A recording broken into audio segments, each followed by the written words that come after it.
ప్రపంచం మొత్తం ఒక్కసారిగా ఆగిపోయింది. ఎవరూ ఊహించని విధంగా కరోనా ప్రతి ఒక్కరిని తమ తమ ప్రపంచాల్లోనే బంధించేసింది.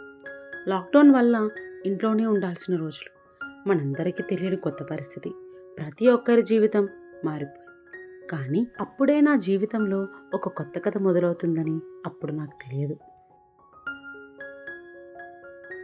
లాక్డౌన్ మొదలైన తర్వాత కొంతమందికి అప్పుడప్పుడే వర్క్ ఫ్రమ్ హోమ్ అనౌన్స్ చేస్తున్నారు. ఒకరోజు వాళ్ళ అమ్మగారు నన్ను అడిగారు, నీకు వర్క్ ఫ్రమ్ హోమ్ ఇచ్చేసారా అమ్మా అని. నేను ఇచ్చేసారా ఆంటీ అని చెప్పాను. అప్పుడు ఆవిడ, మా అబ్బాయికి మాత్రం ఇవ్వట్లేదమ్మా, వాడికి ఇచ్చేస్తే బాగుండు అని అన్నారు. అయ్యో అవునా ఆంటీ అని అక్కడి నుంచి నేను వెళ్ళిపోయాను. కొన్ని రోజులు గడిచాక మా అమ్మ కొన్ని సరుకులు కావాలని నాకు చెప్పింది. లాక్డౌన్ కాబట్టి ఇంట్లో ఎవరిని బయటికి వెళ్ళనిచ్చేదాన్ని కాదు. ఏం కావాలన్నా నేనే వెళ్ళి తెచ్చేదాన్ని.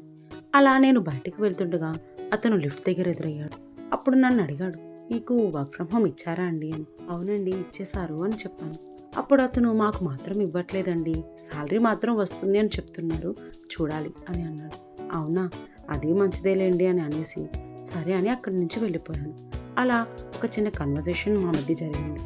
లాక్డౌన్ వల్ల ఇంట్లో ఉండడం చాలా బోర్ కొట్టేసేది. సాయంత్రం టైం అప్పుడప్పుడు మేడ మీదకి వెళ్ళి సాంగ్స్ పెట్టుకుని అలా నడుస్తూ ఉండేదాన్ని. అలాగే కొన్నిసార్లు నేను, మా అమ్మ నాన్నగారు, తమ్ముడు అందరం పైకి వెళ్ళి కూర్చొని మాట్లాడుకుంటూ ఉండేవాళ్ళం. అలా ఆ సాయంత్రాలు మాకు చిన్న రిలీఫ్గా అనిపించేవి. అప్పుడప్పుడు ఆ అబ్బాయి కూడా పైకి వచ్చేవాడు. వచ్చి మా అమ్మ వాళ్ళతో మాట కలిపేవాడు. నేను మాత్రం ఫోన్ చూస్తూ నా పని నేను చేసుకునేదాన్ని. ఒకరోజు నేను టెర్రస్ మీద నడుస్తూ సాంగ్స్ వింటున్నాను. అప్పుడే అతను కూడా పైకి వచ్చాడు. నేను పెద్దగా పట్టించుకోకుండా నా పని నేను చేసుకుంటూ ఉన్నాను. అప్పుడు అతను ఒక్కసారిగా అడిగాడు, మీరు ఏ కంపెనీలో వర్క్ చేస్తున్నారండి అని. అప్పుడు నేను ఇన్ఫోసిస్లో అండి అని చెప్పాను. తర్వాత అతను, మీ నెంబర్ ఒకసారి ఇస్తారా అని అడిగాడు. నేను ఏంటండి అని ఆశ్చర్యంగా అడిగాను. అప్పుడు అతను, మొబైల్ మార్చానండి, మీ నెంబర్ మిస్ అయింది, అందుకే మళ్ళీ అడుగుతున్నాను, ఎప్పుడైనా ఎమర్జెన్సీకి ఉపయోగపడుతుంది కదా అని మళ్ళీ అదే మాటలు చెప్పాడు. నేను కూడా ఎక్కువగా ఆలోచించకుండా సరే అని మళ్ళీ నెంబర్ ఇచ్చేసి కిందకు వచ్చేసాను. కొంత సమయం తర్వాత నాకు ఒక మెసేజ్ వచ్చింది. ఎవరా అని చూస్తే నైబర్స్ అని నోటిఫికేషన్ వచ్చింది. ఓపెన్ చేసి చూస్తే హాయ్ అని మెసేజ్ ఉంది. అది అతను నాకు పంపిన మొట్టమొదటి మెసేజ్.